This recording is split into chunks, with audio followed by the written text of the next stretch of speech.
speaks to Africa in its own voices: English, Kiswahili, Chinyanja, French, and Portuguese. The languages that unite 1 billion people.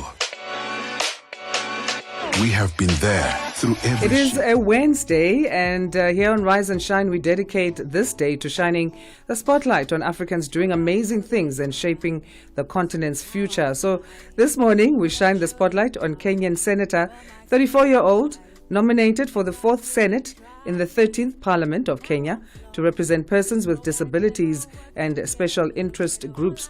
Her name is Senator Crystal Asige, who's also an award-winning musician, diversity, equity and inclusion consultant, disability rights advocate, inclusive mobility and transport practitioner, accessibility auditor, and a public speaker. Her followers know her as VIP, or visually impaired persons.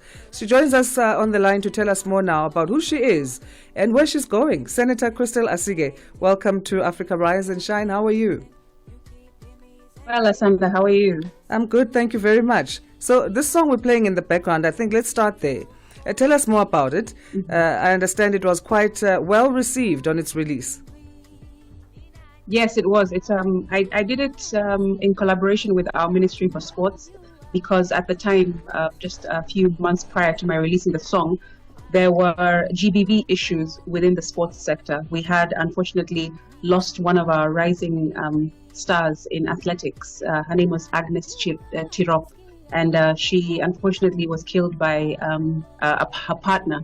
And so Ministry of Sports had to delve into this issue of GBV within sports and how women are taken advantage of when they are trying to fly our flag high in the international stage. And so they called upon me to try and write a song to accompany that particular campaign, and that was it.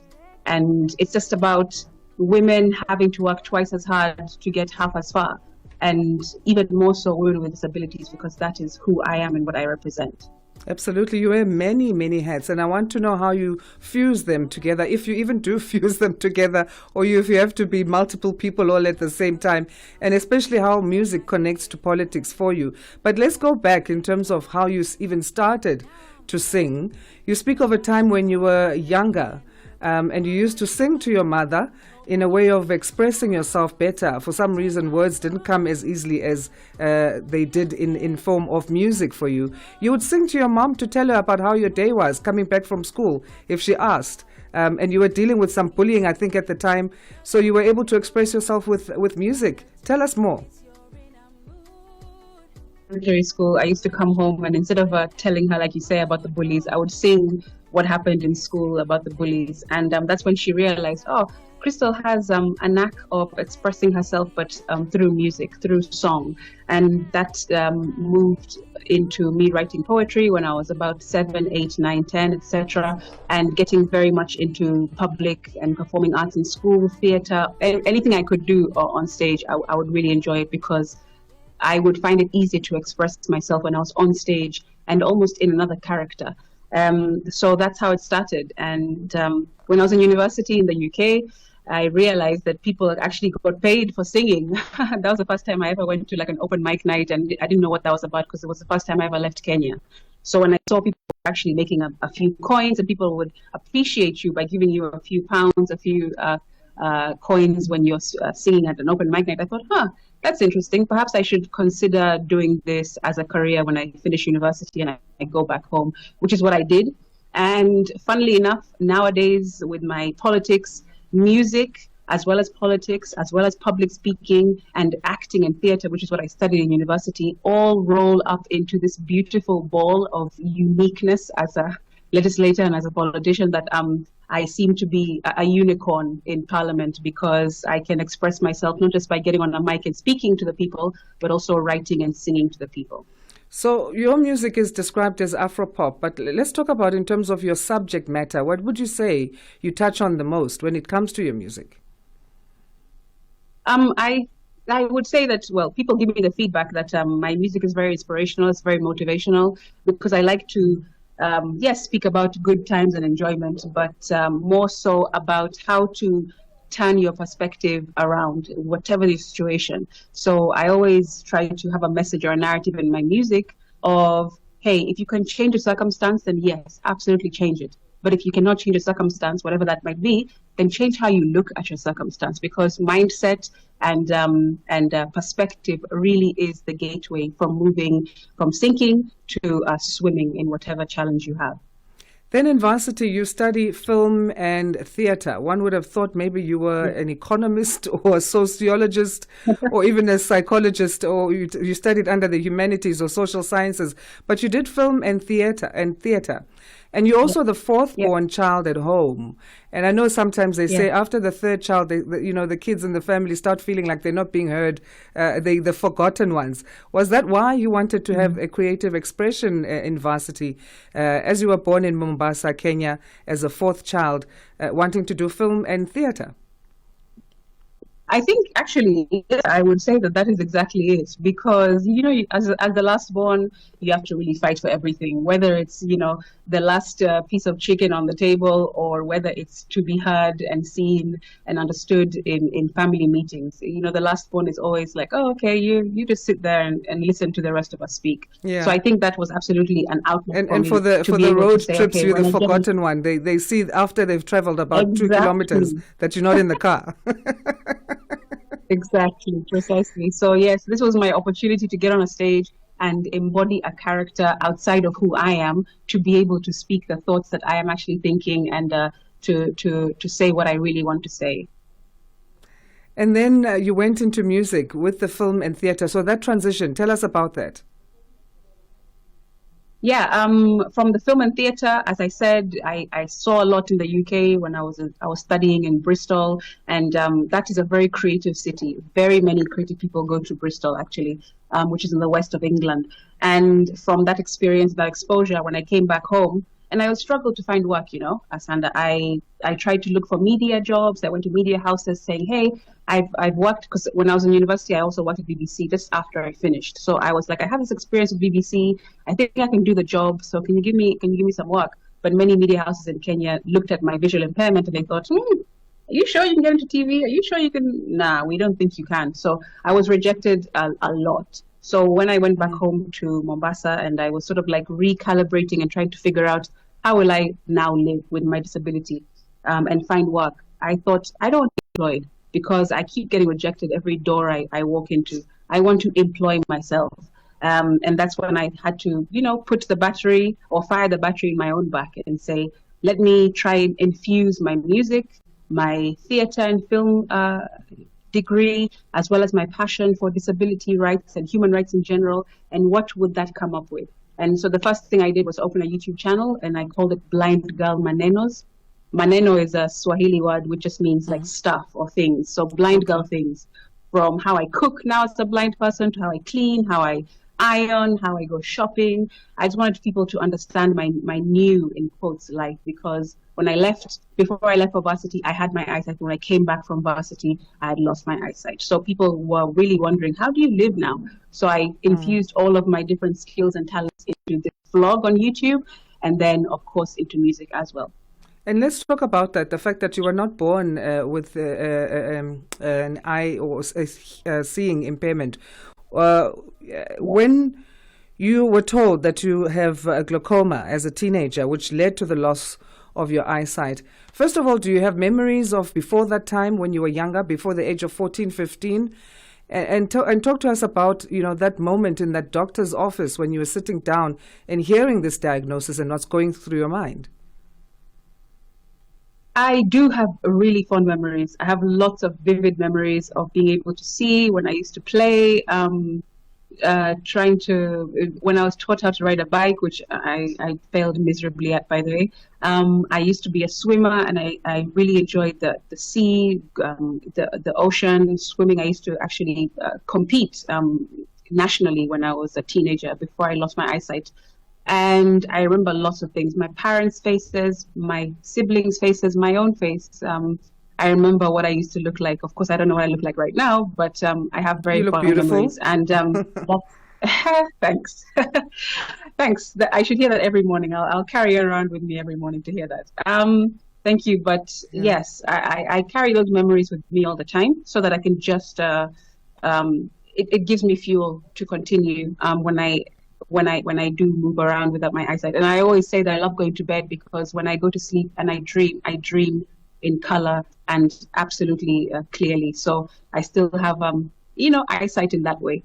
And being able to live on both sides of the coin, having a disability and not having a disability, it's really been able to teach me a lot of things. I have learned so much more about compassion, about patience with yourself, about being creative, about being a problem solver. When you can't do something one way, you have to find a way, whether it's through or around or under or over, you just have to find a way to push through. So it's really strengthened me, actually. And I say a lot that even though people say disability is a curse, I find it to have been a huge blessing. And I wouldn't have been able to even reach this point as a senator representing people with disabilities in Kenya and having passed the disability bill of 2025 if I didn't have a disability myself. 18 minutes past 8 Central African time. It is here on Africa Rise and Shine. We are in conversation as part of our Wednesday profile with Senator Crystal Asige. She's Kenyan, 34 years old, nominated for the 4th Senate of the 13th Parliamentary of Kenya to represent persons with disabilities and special interest groups. She's also a musician. She's an accessibility auditor and public speaker, inclusive mobility and transport practitioner. By the way, she's award-winning. We're going to touch on that as well. She's also diversity, equity, and inclusion consultant. So you hear the diagnosis then of glaucoma, and then it starts to set in now. Your eyesight is you're losing it.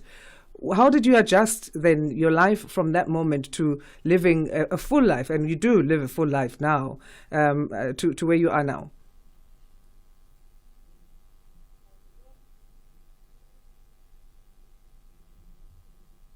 I think we've lost Senator Crystal Asige on the line. We're going to try and get a hold of her again as we touch into some of her political work that she's done. Of course, as you heard, she signed the Persons with a Disability Bill into law with the President of Kenya currently, President William Ruto. And this was as early as this month, May 8th. Of 2025, creating history there.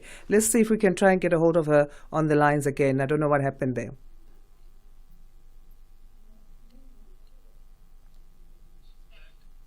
Okay. Senator, Sorry, I see you still there. Yes, we lost you, but thanks so much for coming back. Let's talk about the transition now in terms of what you had to learn. And you must have felt like you are a child from scratch. After the diagnosis of glaucoma, then the onset of your loss of eyesight manifests, how you adjust. Yes, so from the time I was sat in the doctor's office and he told me, okay, we've done a bunch of tests, because I did a bunch of tests for about 3 to 4 weeks in the UK. After struggling to see when I was in university, in the lecture hall, around dorms, I was really struggling. And my glasses, which I used to wear at the time, were not working the way they should. So I took myself for very many tests at the ophthalmologist in the UK. And he told me after a bunch of results came through that, hey, we've discovered that you have this thing called glaucoma. It has no cure, unfortunately. And because you are Black, it is more aggressive in Black Africans. Really? So he predicted that by around 24, 25, I would have lost all of my vision, because at the time I only had about like 70% when he was giving me that diagnosis. So from there, I spiraled a lot. I won't lie. I was looking at my friends in university left and right of me and thinking like, oh, you guys are all starting your lives. You know, you're at the beginning, at your prime years. And here I am being told that I'm going to have to start all over again in just a couple of years, which I had to do. I had to start again. I literally, like you said, went back to being a baby, having to learn how to dress myself, how to live on my own, how to chop onions and tomatoes, how to cook, with a disability. All small things, while I looked at my peers who are now getting into their first jobs, their careers, getting married, having children, etc. So I felt very much like I was starting from zero. But I think, like I say, that really taught me how to not just learn, but unlearn and relearn. Yes. And that for me is a beautiful experience in life to be able to have, even though, of course, it's challenging and it's a pain in the behind a lot of the time. When you can't do something on your own, or you have to call someone just to tell you what spices you're throwing into your pot while cooking, it makes you feel very. It just makes you feel alone a lot of the time. And I still struggle till today, but I definitely feel as though it has been a unique experience and has brought me to a place where I'm able to talk about and teach other people and say, hey, you know what? Don't feel like your challenge is insurmountable, because I've been able to do this with the mountain that's before me. And if I can do it, then you absolutely can. Absolutely. And you're living a full life, a beautiful life. And that's what we all need to understand about people living with disabilities. So then in May, this month of the 8th, 2025, you with President of Kenya, William Ruto, signed the Persons with Disabilities Bill into law, a bill that was championed by you. What are some of the struggles that this moment has turned, or that moment turned, into victory for you and other persons living with disabilities that are covered under it? Wow, there's so many provisions that I've been able to draft and put into that act. It's a 64-page document, so it's really long. But some of the highlights that people really have been contacting me and thanking me for is, number one, before this act of 2025, people with neurodiverse disabilities were never acknowledged or recognized in Kenya. So those with autism, Down syndrome, cerebral palsy, things like that, people were never officially recognized in Kenya. So I've been able to insert that into the act. I've also been able to insert provisions around tax exemptions for parents and caregivers of PWDs, because as a PWD myself, I know exactly how it felt like to see my parents struggle to take me from appointment to appointment, medication to medication, treatment to treatment, and really they struggled financially and also emotionally. So I've been able to put that into the act that parents and caregivers of people with severe disabilities will be able to have or apply for tax exemption to the relevant Ministry of Finance. Also, I've been able to raise the retirement age for PWDs from 60 to 65, because as you will know, Asanda, many of us people with disabilities have so many barriers to education that you will find a 20-year-old who is in class 6, for example, because of their disability, because they started so late, and therefore they get into the workforce very late. And therefore, they need a few more years to be able to, build themselves and financially and etc. So I've been able to increase the retirement age to 65, and also provisions around the built environment, making sure that there is punitive action. If your building or your technology or your transport, if you're a PSV, is not catered and is not accommodative to PWDs, you are now going to be able to be fined under this new act. So people, it's no longer a question or a request, it's now a right under the PWD Act. And previously in Kenya, there was the Persons with Disabilities Act number 14 of 2003. What shortcomings did you see here that made you think it's going to be necessary to now come up with this new act? You speak of tax rebates. Yes, tax rebates were not in the previous act of 2003. And also the 2003 act was pre our Kenyan constitution.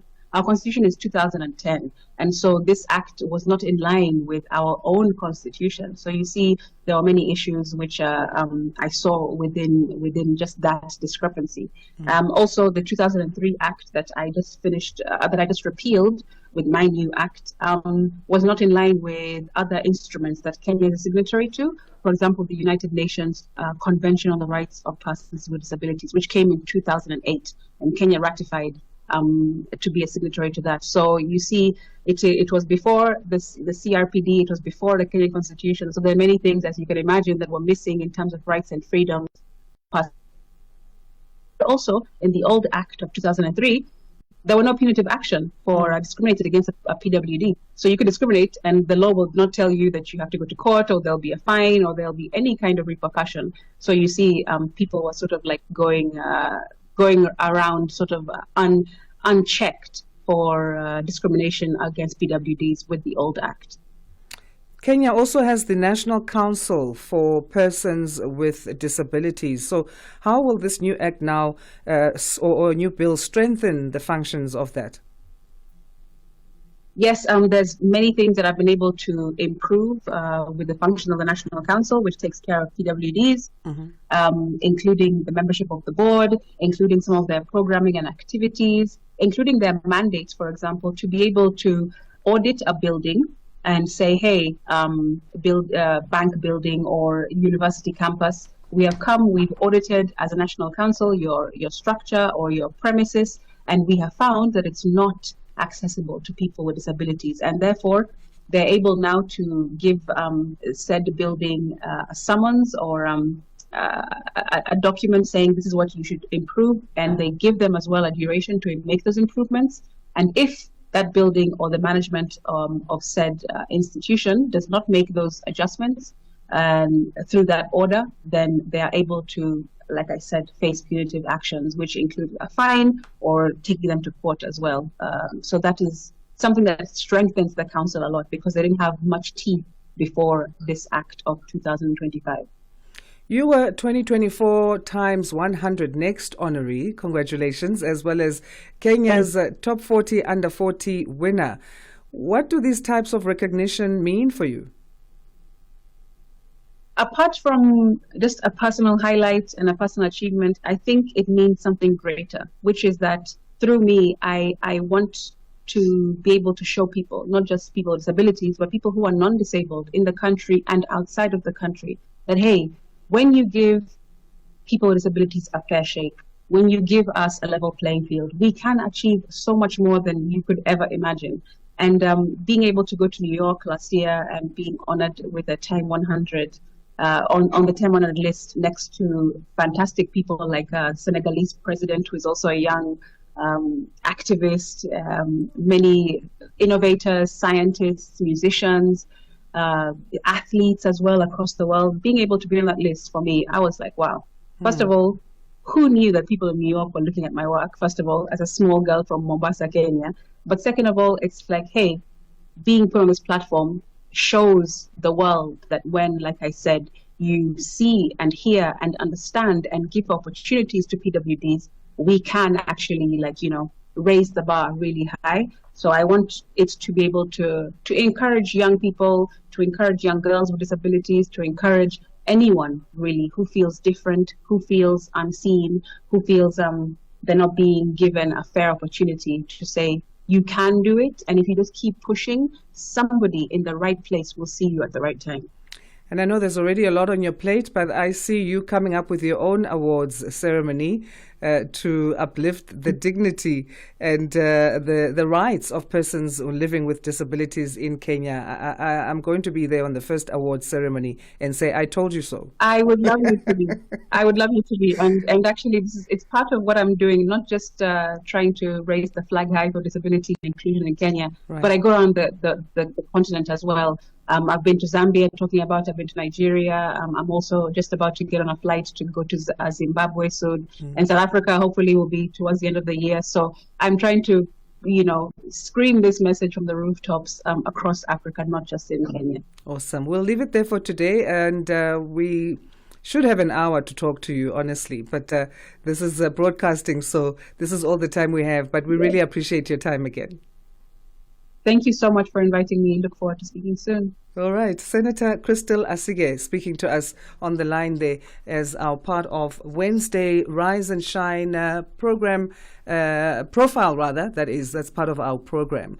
30 minutes past, or 31 minutes past 8 now, Central African time. Let's say good morning to Onel Nzinzi.